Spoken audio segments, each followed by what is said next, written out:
ഇപ്പം നമ്മൾ നോക്കാൻ പോകുന്നത് ആക്ച്വേറ്റേഴ്സിൻ്റെ മൂന്നാമത്തെ ടൈപ്പായിട്ടുള്ള ഹൈഡ്രോളിക് ആക്ച്വേറ്റേഴ്സാണ് നമ്മൾ നോക്കാൻ പോകുന്നത്. നമ്മൾ ഇലക്ട്രിക്കൽ ആക്ച്വേറ്റേഴ്സ് എന്ന് പറയുമ്പോഴത്തേക്കും ഇലക്ട്രിക്കൽ സിഗ്നൽസ് ആയിട്ടുള്ള 4 to 20 മില്ലി ആംസ് യൂസ് ചെയ്തു. അതേപോലെ തന്നെ ന്യൂമാറ്റിക് ആക്ച്വേറ്റേഴ്സ് എന്ന് പറയുമ്പോഴത്തേക്കും അവിടെ എയർ പ്രഷർ യൂസ് ചെയ്തു. അവിടെ യൂസ് ചെയ്ത പ്രഷർ എത്രയായിരുന്നു? 3 to 15 PSI ആയിരുന്നു യൂസ് ചെയ്തിരുന്നത്. ഓക്കെ, ഇവിടെ ഇനി ഹൈഡ്രോളിക് ആക്ച്വേറ്റേഴ്സ് എന്ന് പറയുമ്പോഴത്തേക്ക് സം ലിക്വിഡ്സുകൾ യൂസ് ചെയ്തിട്ട് നമ്മൾ ഫോഴ്സ് ക്രിയേറ്റ് ചെയ്യുന്നതാണ്. ഫോഴ്സ് അല്ലെങ്കിൽ പ്രഷർ ക്രിയേറ്റ് ചെയ്യുന്നതിനെയാണ് നമ്മൾ എന്തെന്ന് പറയുന്നത് ഹൈഡ്രോളിക് ആക്ച്വേറ്റേഴ്സ് എന്ന് നമ്മൾ പറയണത്.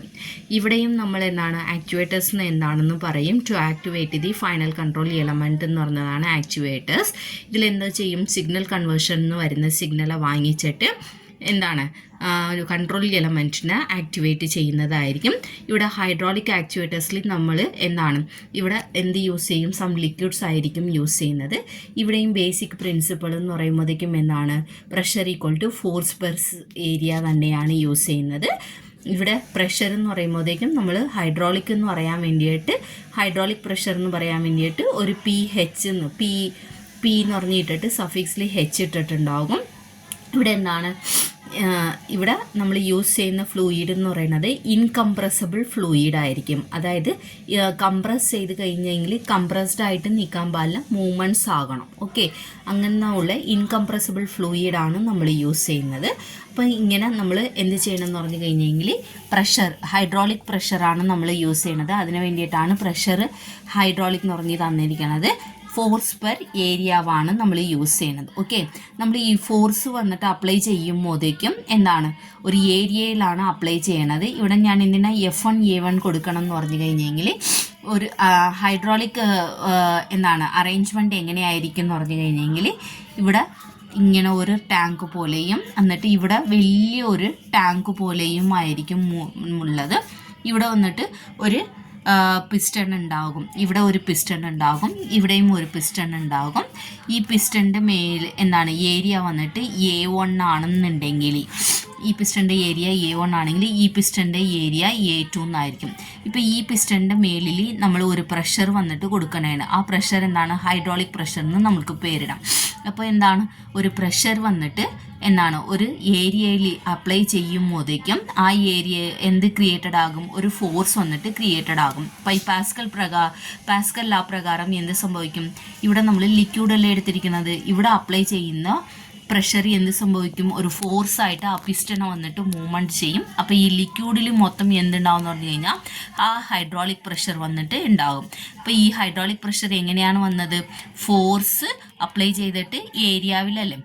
അപ്പോൾ ഈ അപ്ലൈ ചെയ്ത ഫോഴ്സിന് ഞാൻ F1 എന്ന് പറഞ്ഞ് എടുക്കണേ. ആ ഫോഴ്സ് കൊണ്ട് ഒരു പ്രഷർ ക്രിയേറ്റഡ് ആയില്ലേ, ആ പ്രഷർ വന്നിട്ട് എന്ത് ചെയ്യും? ഈ ലിക്വിഡിൽ എല്ലാ സ്ഥലത്തും അപ്ലൈഡ് ആകും. അപ്പോൾ എന്ത് സംഭവിക്കും? ഇവിടെ ഇരിക്കുന്ന പിസ്റ്റണ വന്നിട്ട് മേലിലോട്ട് മൂവ്മെൻറ്റ്സ് ആകുന്നുണ്ട് അല്ലേ. അതായത് ഇവിടെ വരുന്നത് പ്രഷറാണ് വരുന്നത്, ഹൈഡ്രോളിക് പ്രഷറാണ് വരുന്നത്. അത് എവിടെയാണ് വരുന്നത്? ഒരു ഏരിയയിലാണ് വരുന്നത്. ആ ഏരിയനെ നമ്മൾ A2 എന്ന് പറഞ്ഞ് വിട്ടിട്ടുണ്ട്. അപ്പോൾ പ്രഷറിൻ്റെ ഫോർമുല പ്രകാരം ഒരു ഫോഴ്സ് വന്നിട്ട് ക്രിയേറ്റഡ് ആകും. F2 എന്ന് പറഞ്ഞ ഒരു ഫോഴ്സ് വന്നിട്ട് ക്രിയേറ്റഡ് ആകും. അതിനെ നമ്മൾ വർക്കിംഗ് ഫോഴ്സ് എന്ന് പറഞ്ഞിട്ട് പേരിട്ട് വെക്കാം. അപ്പോൾ നമുക്കറിയാം pressure equal to force per area ആണ്. ഈ പ്രഷർ അപ്ലൈ ചെയ്തപ്പോഴാണ് നമുക്ക് ഈ വർക്കിംഗ് ഫോഴ്സ് കിട്ടിയത്. അപ്പോൾ വർക്കിംഗ് ഫോഴ്സിനെ നമ്മൾ ഫോർമുലവായിട്ട് എഴുതണമെങ്കിൽ എങ്ങനെ എഴുതും? വർക്കിംഗ് ഫോഴ്സ് എന്ന് പറയുമ്പോഴേക്കും നമ്മൾ എങ്ങനെ എഴുതുന്നതായിരിക്കും? ഹൈഡ്രോളിക് പ്രഷർ ഇൻടു ഏരിയ എന്നായിരിക്കും എഴുതണത്. ഹൈഡ്രോളിക് പ്രഷർ എന്ന് പറഞ്ഞാൽ ഓൾറെഡി നമുക്കറിയാം ഫോഴ്സ് പെർ ഏരിയ എന്നാണ് അല്ലേ. അപ്പോൾ ഇവിടെ അപ്ലൈ ചെയ്യുമ്പോഴത്തേക്കും എന്ത് വരും? F1 by A1. ഇവിടെ ഏരിയ വന്നിട്ട് A2 ആണ് കേട്ടോ. A1 ഇൻറ്റു ഇവിടെ A2 എന്ന് പറഞ്ഞിടുക. അപ്പോൾ ഇവിടെ ഏരിയ 2ഉം ഏരിയ 1ഉം വന്നിട്ട് കോൺസ്റ്റൻ്റ് ആണ്. അപ്പോൾ വർക്കിംഗ് ഫോഴ്സ് വന്നിട്ട് ഏതൊക്കെ ഈക്വൽ ആയിരിക്കും എന്ന് പറഞ്ഞു കഴിഞ്ഞെങ്കിൽ F1ൻ്റെ ഇതൊക്കെ വന്നിട്ട് പ്രൊപ്പോർഷണൽ ആയിരിക്കും എന്നാണ് ഉദ്ദേശിച്ചിരിക്കുന്നത് കേട്ടോ. അപ്പോൾ ഇതാണ് ഇവിടെ പറഞ്ഞിരിക്കുന്നത്. ഇതാണ് ഹൈഡ്രോളിക് പ്രഷറിൻ്റെ പ്രിൻസിപ്പൾ ഇവിടെ എഴുതിയിട്ടുണ്ട്. ഹൈഡ്രോളിക് ഫോഴ്സ് അപ്ലൈ ചെയ്യുന്നുണ്ട്. അപ്പോൾ ഒരു ഫോഴ്സ് പെർ ഏരിയ വരും. അപ്പോൾ ഈ പടം വരയ്ക്കാം.